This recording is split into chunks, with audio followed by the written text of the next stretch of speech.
Well, I think the one thing that discipline definitely does help you with is it helps you get things done. And when you get things done, when you actually do things, you have more success. And sometimes a big part of success is just not being fucking lazy and just doing it. Yeah.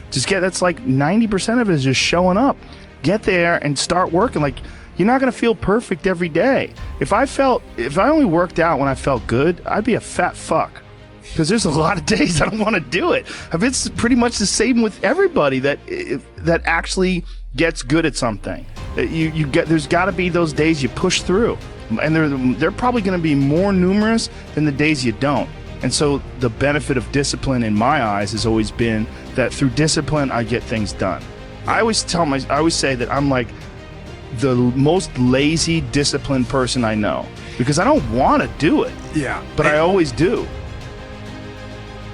One of the big problems is sitting down and doing the work. Mm-hmm. And you got to, and Pressfield talks about that in the most concise and beautiful way. And he labels it like an enemy. He calls it resistance. Mm-hmm. And that you have to sit down, you have to overcome resistance, and that the pro goes to work. And it doesn't matter if you're sick, doesn't matter if you have kids, it doesn't matter what, you're a pro and you go to work. And that just, it puts it in your head that this is what I do.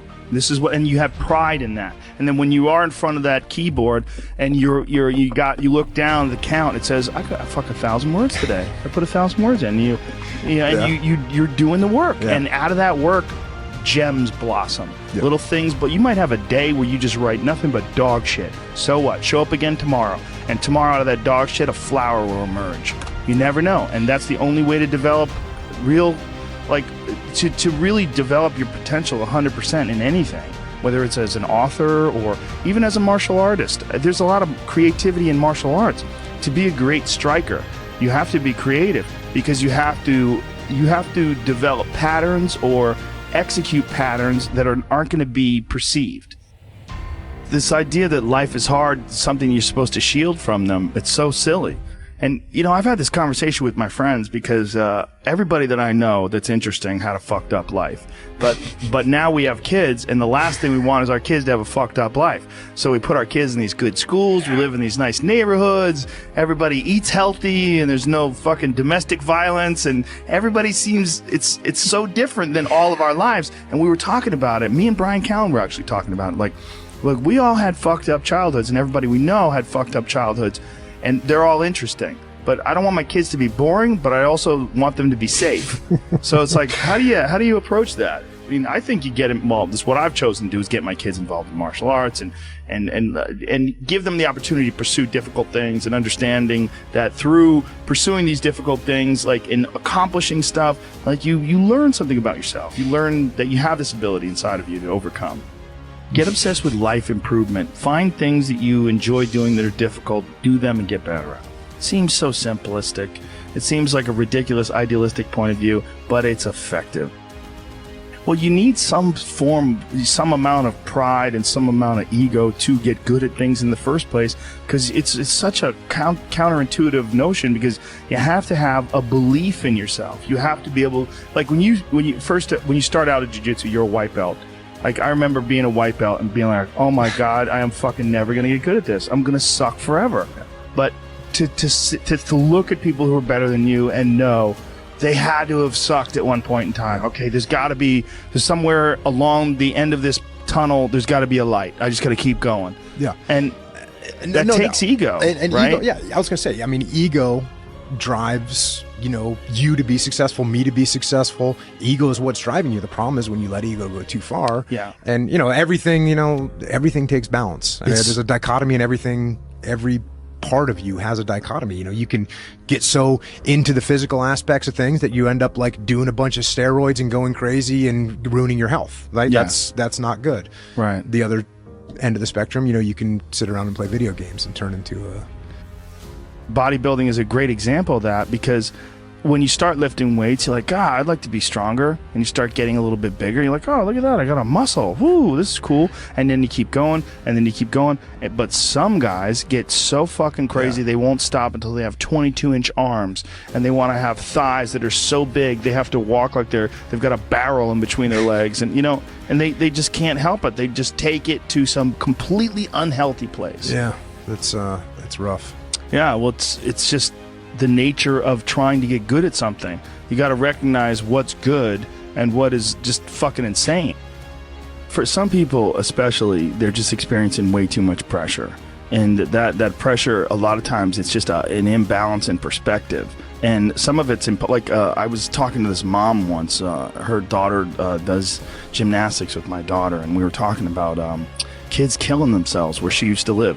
She used to live in one of the really wealthy tech areas outside of San Francisco, and a bunch of kids that went to school with her daughter that were like 15, 16 were jumping off bridges and shit. Like it was like an epidemic, and they were trying to figure out what the fuck is going on, and they're literally calling it affluenza.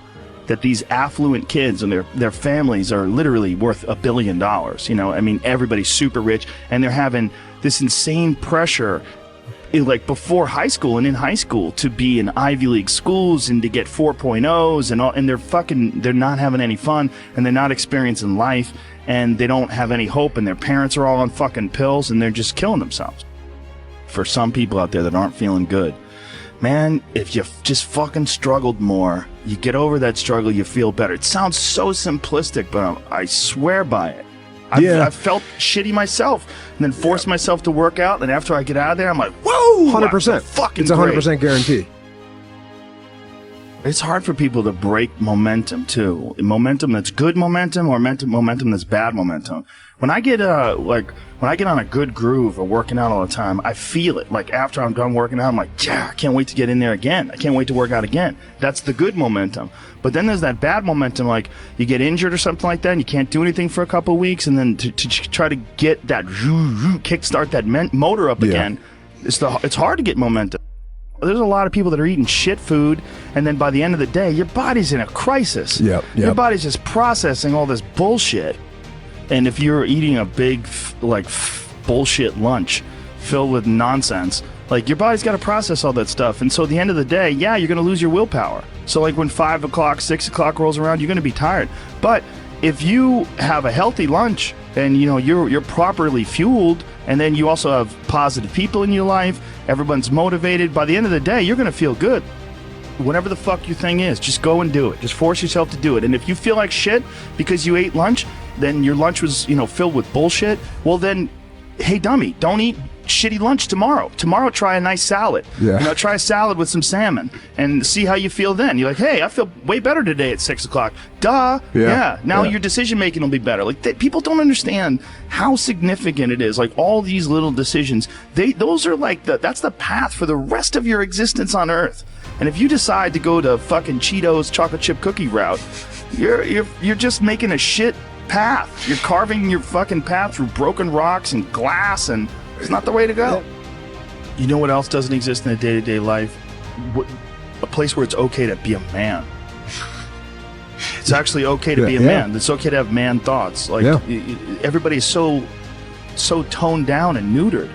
It's like human resources and corporate life has watered down people's natural behavior to the point where people are just dying on the inside, sitting in these fucking cubicles, rotting, just freaking the fuck out, having all these thoughts they can't entertain, having to pretend to be someone they're not all day long, putting on this bullshit way of talking, this fake way of thinking.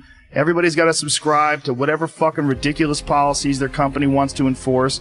And you're just a robot, and you get out of there and you just want to scream. It's this fear of discomfort.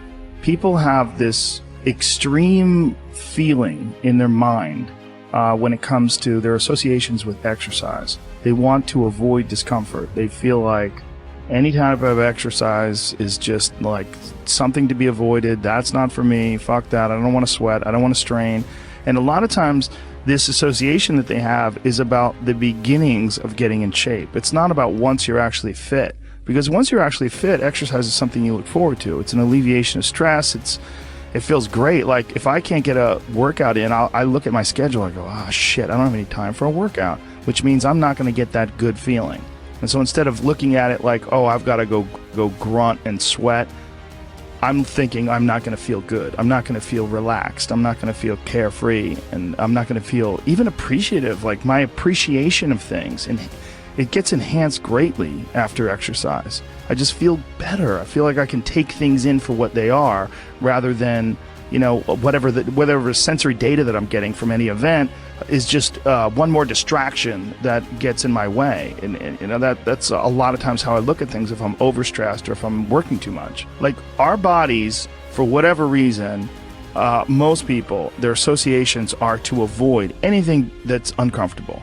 But it's so illogical, because when you look at comfort and you look at success and progress and the feelings of accomplishment and of getting past certain hurdles in terms of like how you feel about life, a lot of those are connected to discomfort. Like discomfort is your friend.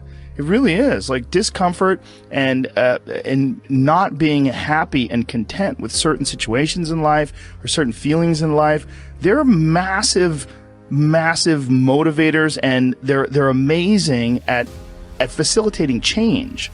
And yet our instinct is to avoid those and just sit on the couch and watch some fucking reality show about dudes who make moonshine with our jaw open, like it's bizarre.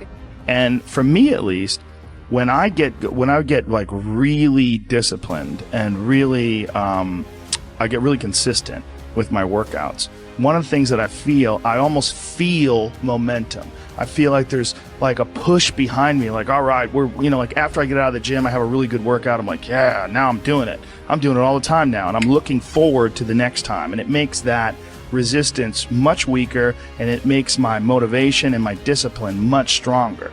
I think a lot of it is based on just the consistency.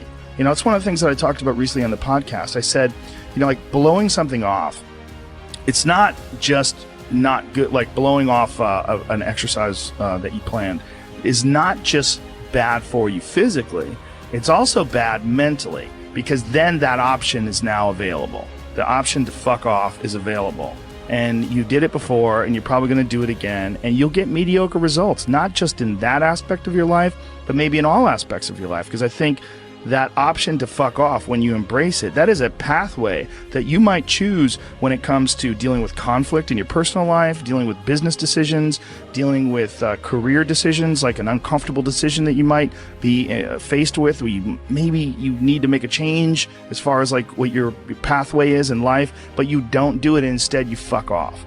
And that the inclination to fuck off, I think, that gathers momentum as well. The inclination to be disciplined, that comes with momentum too. And I think both things, like you take a path, like the path of the healthy person or the path of the fuck off. Like this is not like, your body is like a race car that you can juice up yourself. Like you can add the fat tires, you can add the improved suspension, you can beef up the horsepower in the engine. You could do all that yourself, or you could just choose to have this shitty body that's always falling apart on you, because we're essentially ecosystems. You know, and we're in charge. This weird consciousness that has all this resistance and has all this inclination towards comfort and fucking off and blowing things off is what is in charge of making all these things happen that keep this ecosystem healthy. It's almost like if Earth itself had like a shitty manager. You know, if like there was a natural manager of Earth that was like, oh God, who cares if it rains? Oh God, you know, like I'm gonna stop growing things. I don't give a shit anymore. It's all stupid anyway.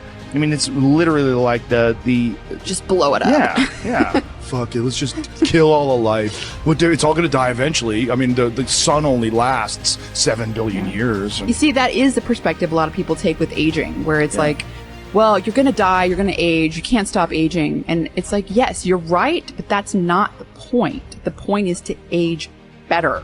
Like, that's the point. The point is to increase your health span, you know, and that is, we know is possible. Like that can, there's some of these like centenarians and super centenarians I've seen that are like over 100 years old, and they're like riding bikes and racing, and it's like Yeah. they're old. They are very But old. they're experiencing a very good quality of life. Yeah. And they're experiencing a quality of life that these other people that don't exercise feel. They physically feel their own body diminishing, and they just feel it's inevitable. It is what it is. You're wasting your time. You're out there running around. But no, we're not, because this experience right now, it's not like no one's under the illusion that you're going to live forever, but you are enhancing the experience that you're currently involved in right now.